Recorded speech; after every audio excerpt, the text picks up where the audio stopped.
Hulk Hogan has signed with TNA, and everyone was expecting his big debut on Impact this past Thursday, but it did not happen. You know, kind of a smart move by TNA. They're kind of marketing the whole Hulk Hogan joining TNA, teasing the fans a little bit, getting them to tune in every week until he actually does debut. What I think of Hulk Hogan, I've got a lot of questions, asking me what I think of him and Bischoff. But, this video is going to focus more on Hulk Hogan rather than Eric Bischoff, because the thing with Bischoff, he's probably going to be maybe even a manager or a booker, which I think is already confirmed. Or if he does come on camera, like an on-camera role, it will probably be pretty much what Jim Cornette was to TNA, just part of TNA management. So other than that, you can't really do much for Eric Bischoff. You can't really say much. But for Hogan, he can get in the ring. He can be booker. He can pretty much do whatever he wants in TNA because he is the immortal Hulk Hogan.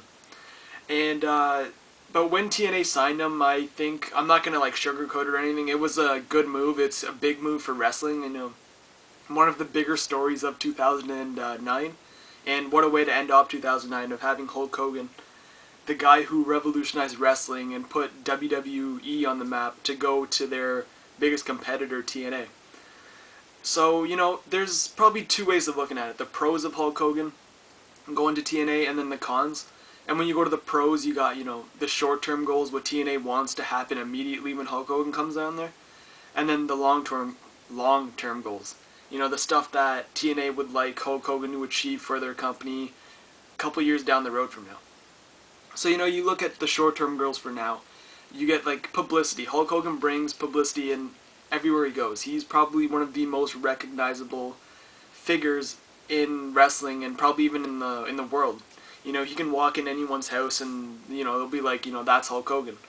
Which is obviously not, said for a lot of celebrities these days. Even Stone Cold Steve Austin, but that's a different story. But Hulk Hogan brings a lot of publicity. He brings a lot of attention to TNA, and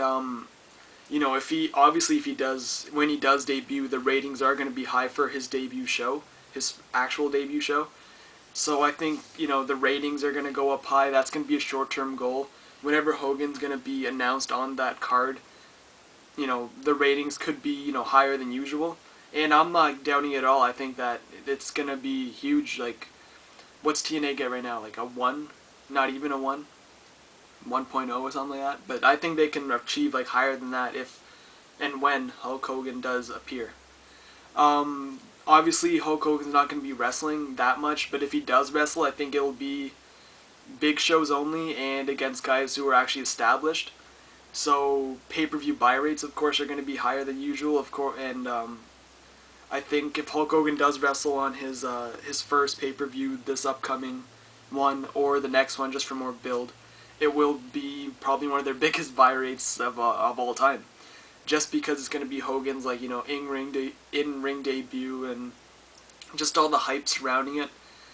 And if he does get in the ring, I think it will probably be against someone like Kevin Nash, maybe Kurt Angle. Just the older guys, who he has a history with. A good story with Kevin Nash. It could be the whole NWO thing, and then a rematch with Kurt Angle. But do I think he can go in there with the younger guys? Maybe, but it'll be bad because, that Hulk Hogan's going to bury their asses and just make all their credibility go away just with that atomic leg. Just with that huge leg drop. And with AJ Styles is kind of what I'm worried about, because Hulk Hogan because he's part of booking too, and he can just book himself to be the next TNA World Champion, and that'll make AJ look bad, Hogan just comes in there, takes his belt, within a couple months of being there. So hopefully that doesn't happen. And yeah, TNA is known for not having as much politics backstage. WWE and WCW were known for, well, WWE is known for the politics, but WCW at the time was known for its extremely bad political stuff in the back. That's pretty much because you had Kevin Nash and all those guys booking themselves to beat all the younger guys, to never push the younger guys. And Hulk Hogan, obviously was part of that little group that was backstage telling WCW what to do. and that's the demise of WCW pretty much if you watch the DVD. And I hope that doesn't happen with TNA, because with Hogan there, it's bound to happen sooner or later. He's gonna book himself to be put over the younger guys. He's gonna have all the championships. He's gonna look like $100 million. $100 million. He's gonna look like $1 million, and that just can't happen because TNA is a growing company, and out of having a guy who's already, he can't wrestle, and he could never wrestle before, but he can't. He's at a hip replacement. He's getting older. I don't even know how old he is now, but you know, you just can't have that. He can represent the company, but not in a way where he has to be champion. Almost like the Undertaker. He's champion right now, but most of his title reigns last about a month and a half to 2 months tops. And that's a good way to be, because he's letting the younger guys like CM Punk and, you know, who else? CM Punk, Edge, and then you have all like Jeff Hardy and whatnot.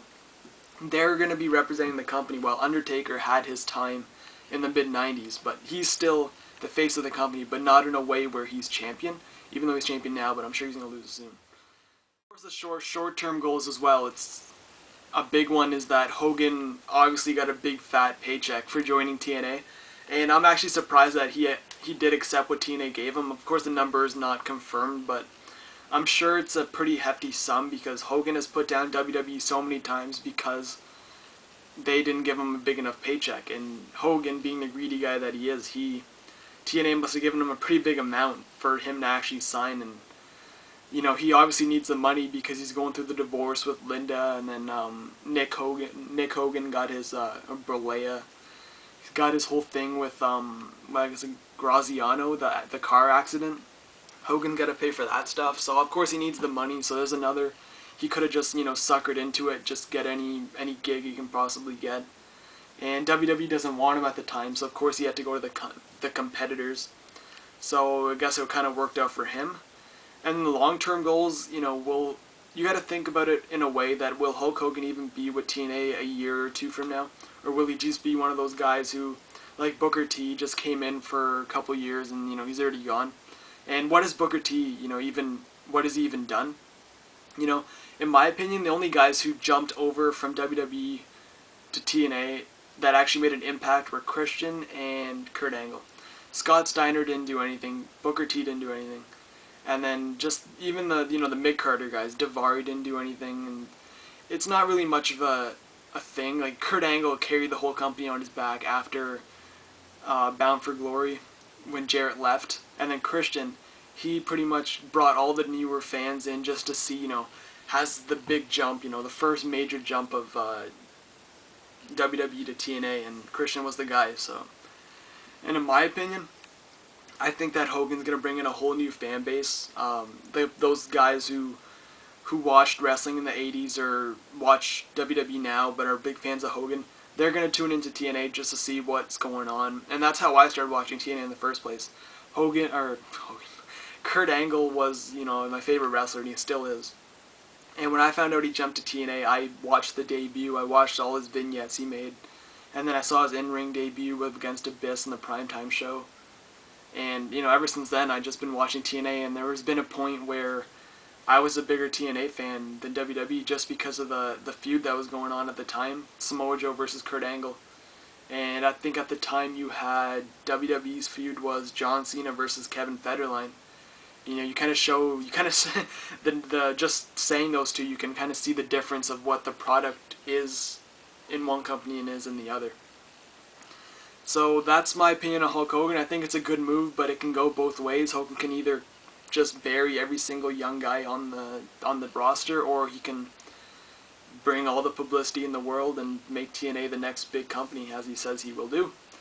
So leave your opinions and thoughts on Hogan and Bischoff, of course, and I'll see you guys next time.